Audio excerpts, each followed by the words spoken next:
Hello, Amy. Can you tell me if my things have arrived at yours yet? I was told by the moving service that they had finished delivering. Yeah, we had loads of boxes delivered yesterday evening. What was all that? David said he called you, but you wouldn't tell him what you've sent us. If they've arrived safely, then that's all that matters. You haven't opened any of them, have you? I don't want you going through what's inside. You're not allowed to touch anything. David told me you said you didn't want us opening them over the phone, so I haven't touched any of them. But what are they? There's so many boxes, and we had an extra delivery this morning. I hope that's the last of them, because we really can't take any more. What are we supposed to do with them? We don't have the space to store them, and it's becoming more difficult to move around because they're all stacked up in the hallway. We can't keep them like this. What do you want us to do with them? It's fine, don't worry about it. You don't have to do anything with them. You have a spare room next to the living room, right? Just put them in there. That's all you have to do for me. Excuse me? Mary, I can't do that, and you can't just decide that for us. We're already using that room for something else. We can't use it for storing your things. Even if you are my mother-in-law. I'm sorry, but everything's still in the hallway ready to be moved, so I'd be grateful if you'd have them cleared away soon. Don't worry, I'll be there soon. I'll tidy everything away myself, so you don't have to do anything. Everything will be out of the boxes and tidied away in no time, so just leave everything as it is.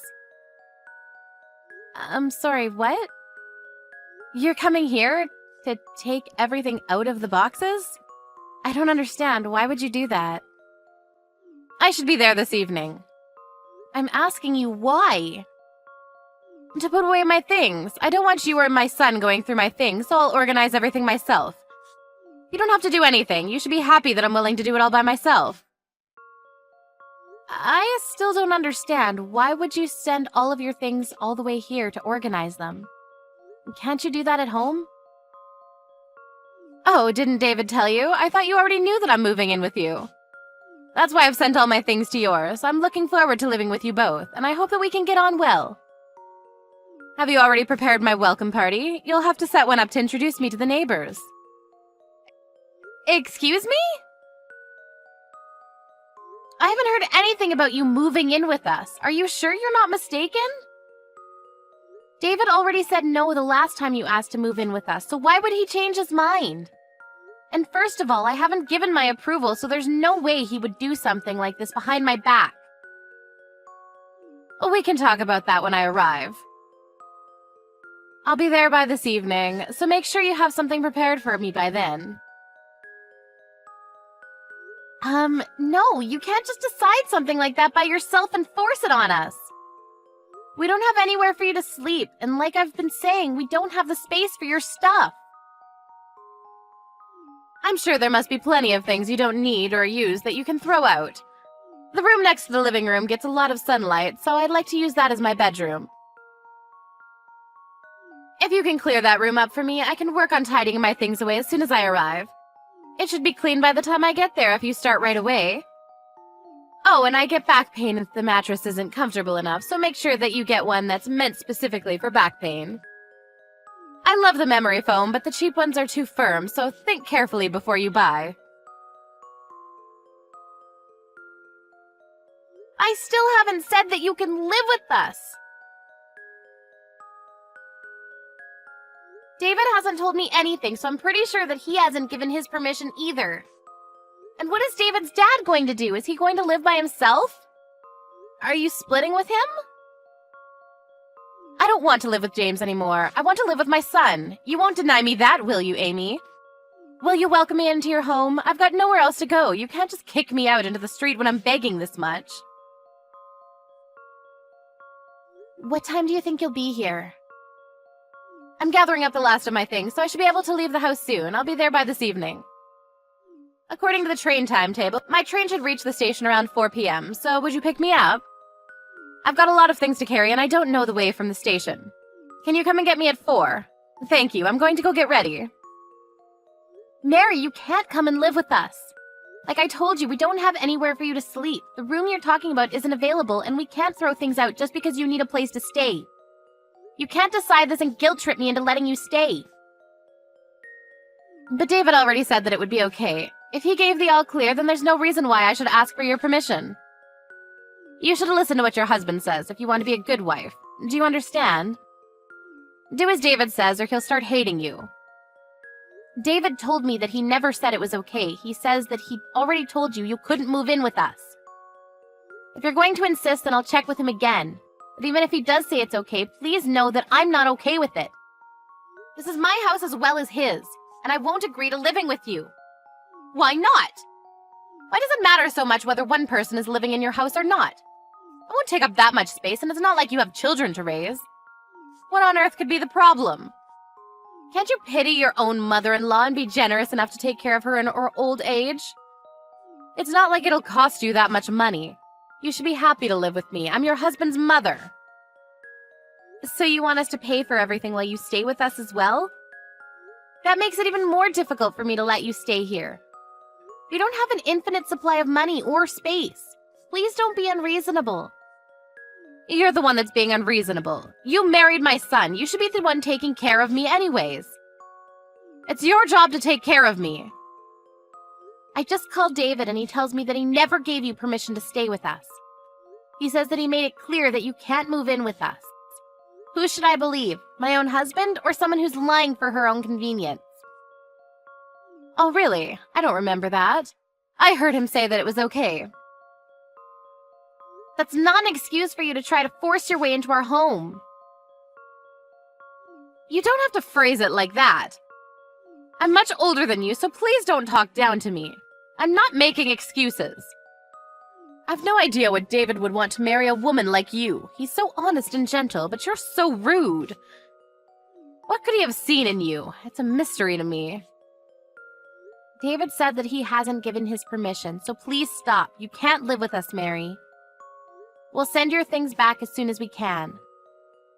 It'll be a problem for me if you do that. I'm leaving this house and I'm not coming back. I don't want to live here with this man anymore.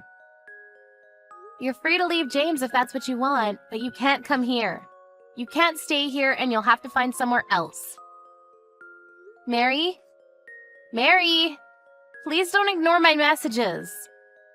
Amy? Hello? Call not answered.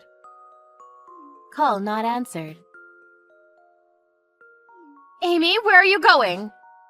I've been waiting for 15 minutes. I told you I would arrive at 4 p.m., so why aren't you here to pick me up? What are you doing? Answer my calls! I've got too many things to carry. I can't leave the station.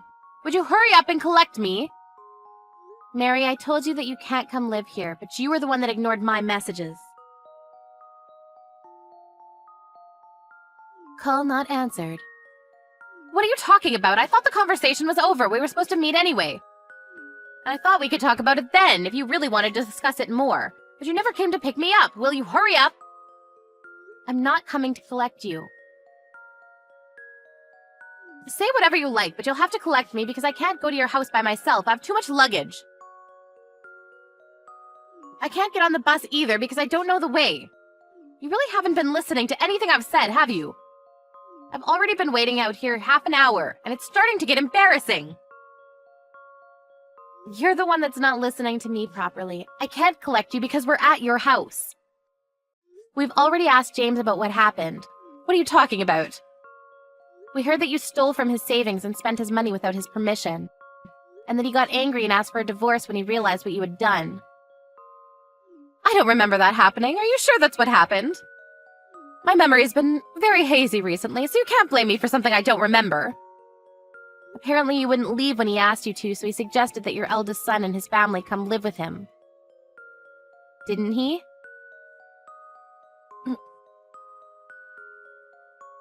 And that means that you have no choice but to leave, doesn't it? Because you were always horrible to your eldest son's wife. She even got depressed because of the way you treated her, and your own son doesn't want you to come near her. So you've never been invited to visit them. I heard that you've never been to see their children, your own grandchildren, because they don't want you harming their mental health either. That's not true. She's just too weak mentally. James is being ridiculous too. How could he choose his daughter-in-law over his own wife? He told me to leave because I stress her out. But why should I leave? I was here first. She's only here because she's married to our son. I think he's being fair. What did you say? James asked you for a divorce and asked you to leave because you spent his savings, but you wouldn't leave. I think it's only normal that he would prioritize the feelings of his daughter-in-law over you. If anything, you're lucky he hasn't been more harsh on you. You're lucky he hasn't forced you out and made you homeless. He could have done that whenever he wanted. But he knew that you had nowhere to go, so he's given you time to find a new place. You should be more thankful to him. Who do you think you are? I'm not going to let you talk to me like that. You have no right to lecture me. Anyway, every single box has been returned to your house. What? Why would you do that? James said he didn't want your stuff taking up space in the hallway while you searched for a new place, so all of the boxes have been stacked up inside the storage shed in the garden. By David. David did that, but I thought he was at work. He was, but when we decided that the best course of action was to send everything back, he left work early for me, because I can't carry heavy loads. I'm pregnant. What? Why didn't you tell me that? I can't believe it! You're pregnant? That's even more reason for me to come live with you and David. I don't see why that's another reason. You'll need help around the house when the baby comes. You'll be much more at ease if I'm around. You can go straight back to work and leave the baby with me. We're fine. When we're closer to the due date, my mom will be coming to stay with us for a while. She raised 4 children, so she'll be a great help. And I respect her as a mother. And I've already raised 2 fine boys. I raised the man you're married to, so that says something. You'll need someone like me around. I heard from David's dad that you haven't been helping with any of the housework these past few years, and you spend most of your time fawning over a young actor that you recently became a fan of. I don't think I can trust someone who's spent her spouse's savings on buying fan merchandise, and doesn't even feel guilty about it. I don't trust you enough to leave you alone in my home with my child. Why do you know about that? I haven't told David any of that. I heard from James when I asked him how things were going. And when David was moving the boxes, he had to open the heavier ones to lighten the load. We saw that it was filled with magazines, CDs, and DVDs. You must have spent a lot of James's money considering the amount of boxes that were filled to the brim. You opened them? I specifically told you not to touch my things. If you've broken anything, I'll have you reimbursing me. Can't believe you would touch my things without my permission. Just how insensitive are you? By the way, your things would have never fit in the room you asked for, and that room has been set up for the baby, so you wouldn't be able to stay anyways. That's why I told you we didn't have any space, but you wouldn't listen no matter what I said. Then what am I supposed to do? I made all these preparations to live with you. And I'm already at the station. I came all this way. That happened because you didn't even ask for our permission before packing up your things. We never asked you to come, and we never said that you could stay. I think it's best that you go back to your house, or rather your husband's house, and ask if you can stay for a little longer while you find your own place. Your eldest son's old apartment is paid for until the end of the month, and he suggested that you could stay there. Might be a better idea for you to talk to them about that when you get back. Well, you'll have to apologize to his wife first. What about David? What did he say? Isn't he on my side? He'll let me stay with you two if you ask him. He's saying that he doesn't want to have anything to do with you. You've already caused him a lot of trouble in the past, and it seems that this was the last straw. We've finally finished moving your boxes, so we'll be going home now, but I suggest you go back to your house while you still can, since there aren't a lot of trains running this evening. You'll end up having to sleep at the station if you don't hurry up and make up your mind. Even if you get back, I think the first step you'll have to take is to apologize to your eldest son and his wife so that they can feel comfortable with you letting you in.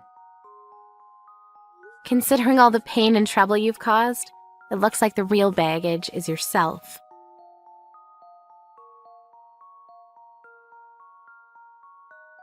A few days later, Mary ended up having to carry all her luggage back home the way she came. She returned, but by the time she got there, her husband, son, daughter-in-law, and grandchildren were all having dinner. They didn't even let Mary in. But Mary had nowhere else to go, so she finally acknowledged what she had done to her daughter-in-law up until now and apologized to her. She was allowed back into the house under the condition that she would leave the next day. She spent the night, but had to wake up early in the morning to take her luggage to the apartment her eldest son and his family had been living in. But she would only be able to stay there until the end of the month, so she had to find a decent place to stay herself. In the 40 years she'd been married to James, Mary had never worked, so it was unclear whether she would be able to find a decent place by herself.